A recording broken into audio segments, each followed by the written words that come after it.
Hello friends, welcome back to Parenting India.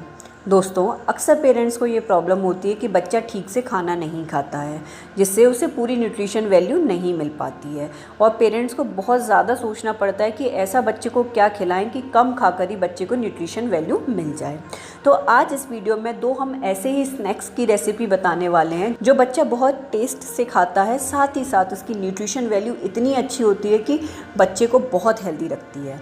तो दोस्तों, शुरू करते हैं ये वीडियो। लेकिन इससे पहले अगर आपने अभी तक हमारे चैनल को सब्सक्राइब नहीं किया है तो नीचे दिए हुए सब्सक्राइब बटन पर क्लिक करें और बेल आइकन को प्रेस करें, जिससे आप हमारी सभी वीडियो सबसे पहले देख सकें। तो दोस्तों, शुरू करते हैं ये वीडियो। सबसे पहला है रोस्टेड मखाने। मखाने में प्रोटीन, कार्बोहाइड्रेट्स, मैग्नीशियम, आयरन और कैल्शियम होता है। ये बच्चे को बहुत हेल्दी रखता है। आप 8 मंथ से बड़े बच्चे को ये दे सकते हैं, बट 8 मंथ से बड़े बच्चे को थोड़े इसके छोटे छोटे पीस करके दीजिए, जिससे उसके गले में ये ना अटे। इसको बनाने का मेथड है, आप एक कढ़ाई लीजिए, उसमें थोड़ा सा देसी घी डालिए, इसमें थोड़ा सा सेंधा नमक डाल सकते हैं और हल्की सी काली मिर्च, अगर आपका बच्चा काली मिर्च खाता है तो।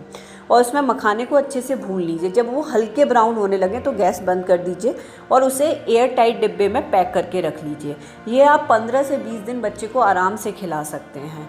जब भी बच्चे को हल्की भूख लग रही है, उसका स्नैक्स का टाइम है, तो आप उसे दे सकते हैं। बच्चा बहुत ही टेस्ट से इसे खाता है।